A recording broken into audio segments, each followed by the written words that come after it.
শেখ হাসিনার মনে এখন অনেক কষ্ট। এই কষ্টগুলো প্রকাশ করছে মার্কিন যুক্তরাষ্ট্রে গিয়ে। তিনি বলছে আমার বাবার মূর্তি কেন ভেঙেছে, এই মূর্তি ভাঙার পিছনে তারেক জিয়ার অবদান। জিয়াউর রহমান এবং খালেদা জিয়া স্বয়ং আমার বাবার মূর্তি ভাঙতে পারে নাই, এখন তারা ষড়যন্ত্র করে, তারেক জিয়া ষড়যন্ত্র করে এই মূর্তিগুলো ভাঙছে। এর একটা ব্যবস্থা নেব আমি। প্রিয় দর্শক, কথাগুলো বলেছে কঠিন ক্ষোভে। প্রিয় দর্শক, চলুন দেখে আসি। ছবি নিয়ে অপমান করেছে, এত সাহস কোথা থেকে পাই আমি জিজ্ঞাসা করি।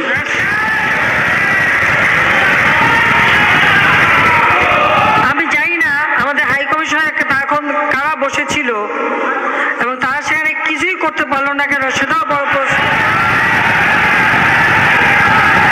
আর আমি আমার প্রবাসী যারা বাঙালি, না আমার প্রবাসী বাঙালিদেরও আমি বলবো যে যারা এই ঘটনাগুলি ঘটিয়েছে তারা চলাফেরা করে না, তাদের দেখেন না।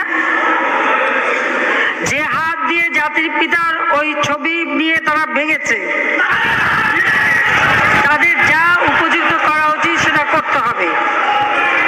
কারণ জাতির পিতার নাম মুছে ফেলার চেষ্টা করা হয়েছিল, তো তারিখ যেহেতু দূরের কথা, ওর বাপ তো চেষ্টা করেছিল এই নাম মুছতে, ওর বাপও চেষ্টা করেছে, মাও চেষ্টা করেছে। তারা কি পেয়েছে নাম মুছতে? পারে নাই।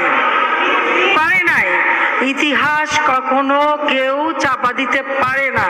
আর জাতির পিতা তার 7 মাসে ভাষণে বলে গেছে যে বাঙালিকে কেউ দাবায় রাখতে পারবে না, পারে নাই দাবায় রাখতে। আজকে এত বড় দুঃসাহস হয়ে যায়। হ্যাঁ, আমি প্রধানমন্ত্রী এসে আমারটা যা করুক ওটা আমি কিছু মনে করি না, কিন্তু যিনি আমাদের জাতির পিতা, যে আইন আছে, সেখানে হাত দেবে এত সাহস কোত্থেকে পেল? তারিখ যে ভুলে যাচ্ছে,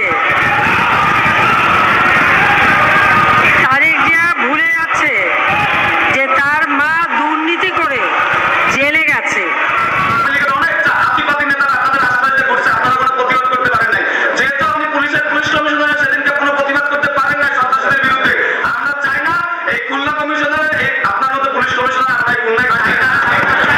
কেউ কথা বলা থেকে চুপ থাকতে পারবে না। আমরা আবার অন্যায় বিরুদ্ধে প্রতিবাদ করবো।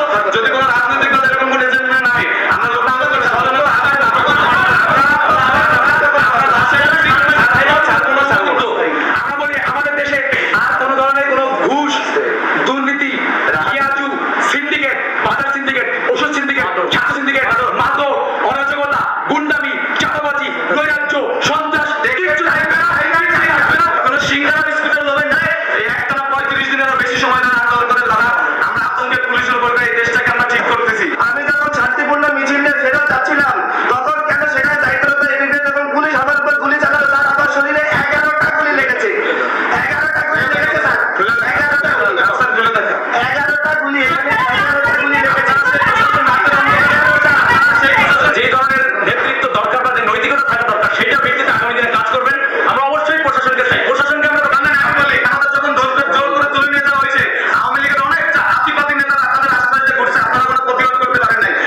ইউনিভার্সিটি এবং সারা বাংলাদেশে আছেন তারা